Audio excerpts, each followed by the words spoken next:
Alors les aquarellistes qui doivent travailler cette semaine sur la toile d'araignée, je vais vous montrer 3 techniques que vous pouvez utiliser pour représenter la toile d'araignée. Donc la première, ça va être celle par le retrait. Donc on fait son aquarelle comme s'il n'y avait pas de...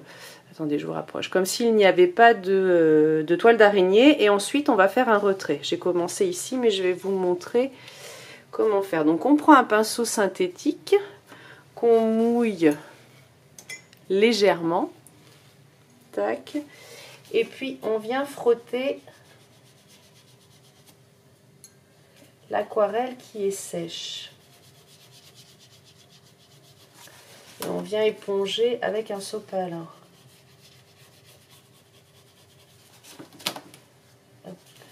Alors je continue,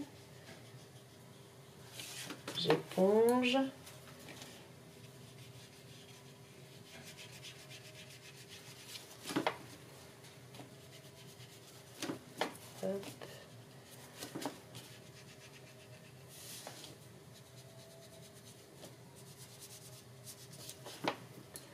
Donc il faut un pinceau qui gratte un petit peu en fait.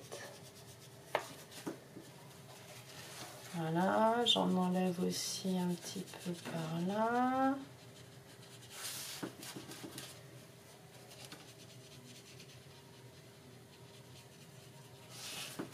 Tac, j'éponge. Tac. Je fais un peu mieux mon raccord ici. Je peux en enlever davantage à des endroits, histoire d'apporter aussi quelques nuances, quelques opacités dans la toile. Voilà. Et puis on peut rajouter aussi des petits fils de toile sur le haut par exemple, ou pareil, on travaille avec le plat du pinceau.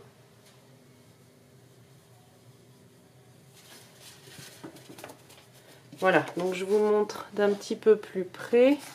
Voilà, pour cette technique-là, ça peut donner ça quand on fait un retrait. Ensuite, on va avoir la technique du scalpel. En fait, on va venir gratter sa toile d'araignée. Donc, vous faites votre dessin, vous faites votre aquarelle par-dessus votre dessin de toile d'araignée. Et ensuite, une fois que tout est sec, vous prenez la pointe du scalpel. Et puis vous venez frotter, gratter plutôt. Donc on essaye de pas trop arracher le papier.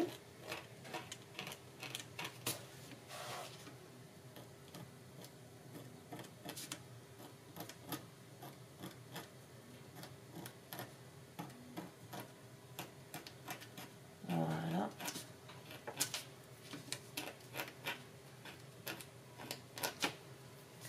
Tac. Bon, après, c'est ainsi de suite. Hein. Mais voilà, ça vous donne quelque chose. Alors, attendez, quelque chose comme ça.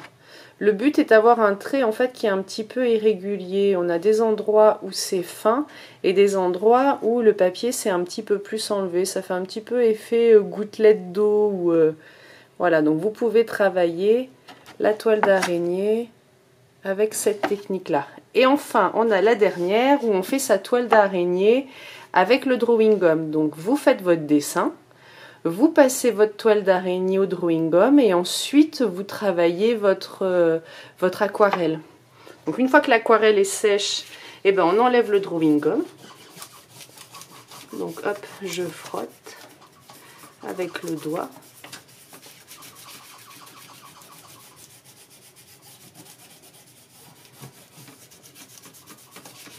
J'enlève tout mon drawing gum. Alors j'avais mis aussi hein, des petites feuilles pour les ajoncs, pour le chardon je veux dire, pour venir le travailler. Hop. Ensuite donc je vais le terminer avec vous. Hop, là j'ai un bout de drawing gum qui s'enlève pas. Ah voilà, ça y est. Donc je vais terminer mon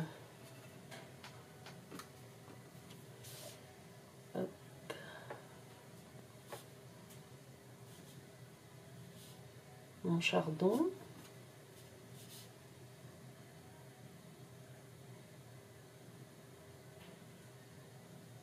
Hop, là Là j'en ai un aussi.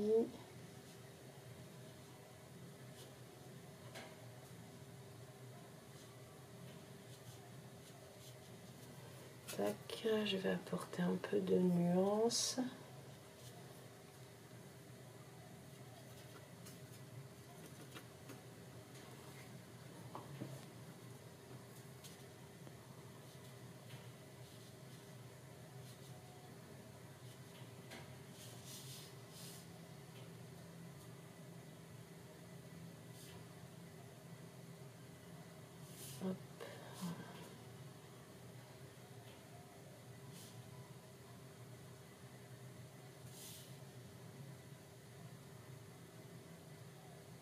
Tac, ici, hop. Après, un petit peu d'eau pour travailler mes passages.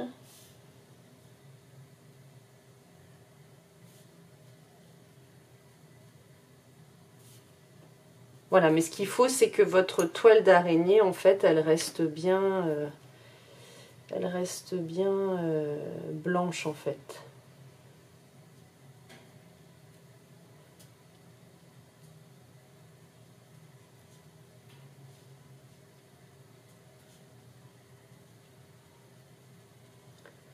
Là, j'essaye de diluer un petit peu mon orangé marron, là, pour que j'ai un petit fondu avec le jaune que je viens d'ajouter.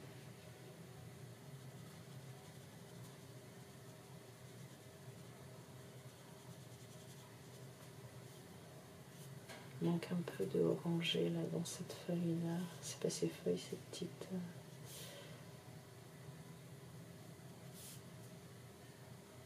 Bon, voilà.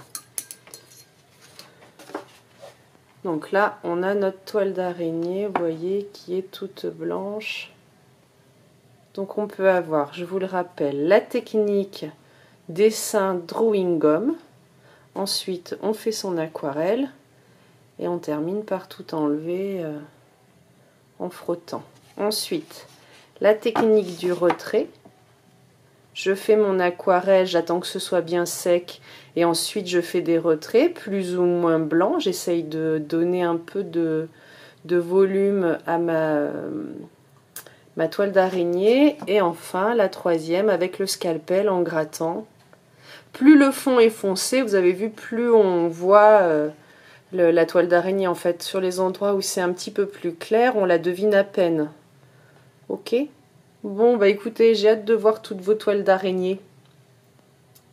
Allez, amusez-vous bien!